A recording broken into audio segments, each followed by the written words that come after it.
Welcome to the Chofetz Chaim said what? Shmiros HaLashon class. Since it's being recorded, I need to make sure I put that in there so I know where to start my recording to post on YouTube. I want to start with cleaning for Pesach and how it connects to Shmiros HaLashon. We've heard about physically cleaning our homes, and I would like to specifically speak about cleansing our speech for Pesach. This task is not easy, nor is it quick. And what does this cleansing entail, and what tools are required? Well, you don't need any dustpans, and you don't need any brooms, as I mentioned before. But we do need thoughtfulness, and like everything else, we need Hashem's assistance. Cleansing our mouths obviously does not mean to rinse out our mouths with toothpaste or soap, but it does mean to cleanse the way that we speak and be careful with the words and the phrases that come out of our mouths, and even the way that we express ourselves.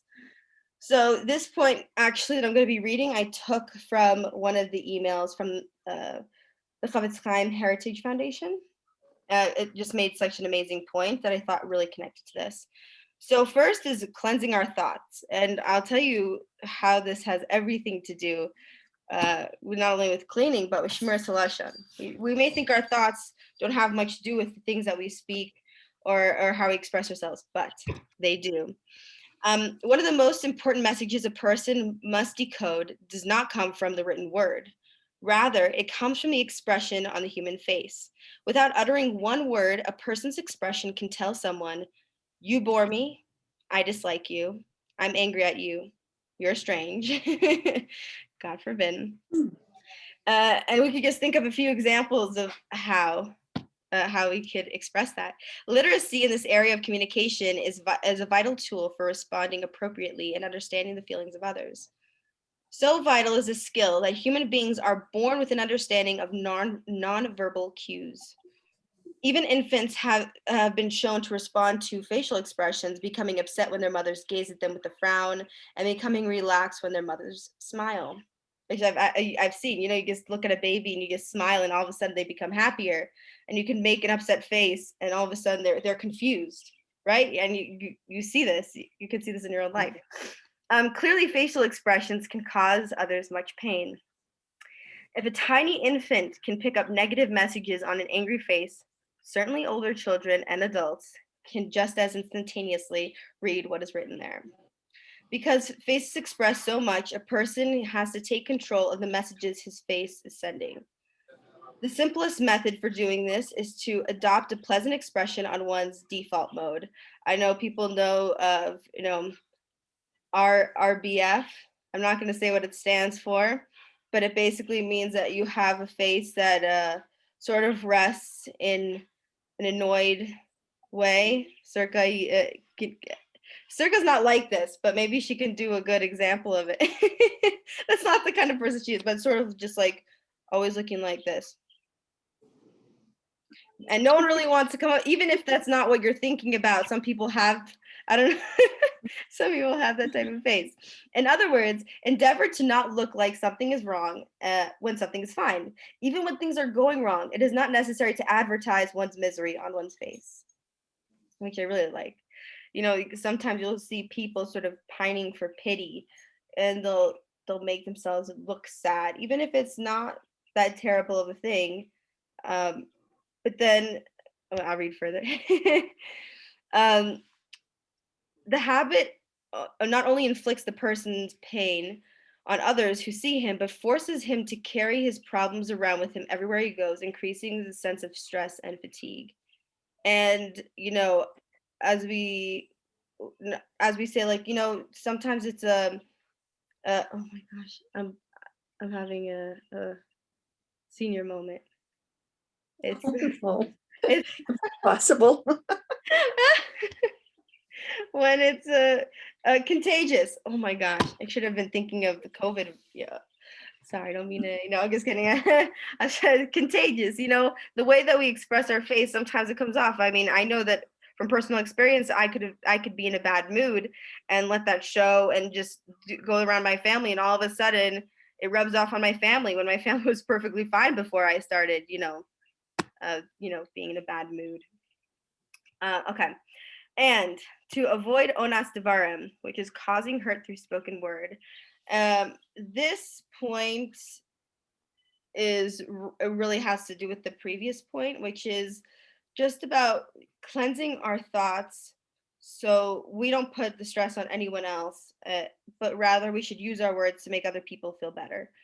And that's why I try to connect the first point to the last point. It's not the same, but it's still, cleansing our thoughts to try to think more positively, especially about other people. So even if you have any thought in your mind, any negative thoughts about people, clean it up, erase it, try to make it a positive thing. It's the best thing that you can do for yourself. You're going to make yourself a happier person, and you don't even know. Hopefully you'll get a better relationship with the person, or Hashem will help you. All right. This point, Adam Chakro once sent me this. I don't know if it's a meme or whatever, but it says Lashon Hara is like glitter. And at first it seems so funny and cute, but I cannot tell you how deep this point is. Funny story, in my school that I teach at, we're not allowed to use glitter. It sounds funny. I work at a preschool. Why can you not use glitter in a preschool? We may think, oh, wow, that sounds a little bit ridiculous, not being able to use glitter at a preschool. But rather, thank you so much, Rabbi Shui. Send me a nice telling me that my point is good. Thank you. But because thinking about it more, glitter seems fun at first, but then you realize, oh gosh, I need to clean all of this up. I can tell you from personal experience, I use a lot of glitter. I love glitter. 3 days later, I'll still find glitter in my hair. It's crazy. Marla, you get it. Like I'm laughing. Yeah.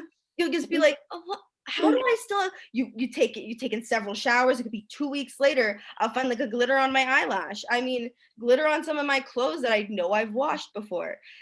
It gets everywhere. And I could tell you, I was going to write, it's nearly impossible to clean up. I can tell you for a fact, it is impossible to clean up every single piece of glitter.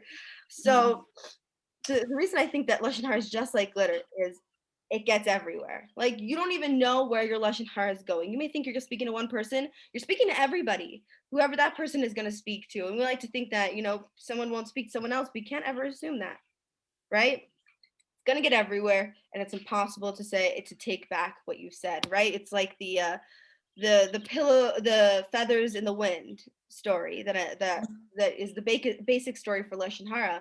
Is the guy said, how can I take back the Lashon Hara that I've said? And the rabbi said, I'll tell you what to do. Take the pillow, rip up the pillow, let the feathers fly in the wind, and come back to me. So the guy takes the pillow. He's like, seems easy enough. He rips open the pillow. The feathers go everywhere. And he goes, okay, what do I do now? And he goes, clean them all up. He said,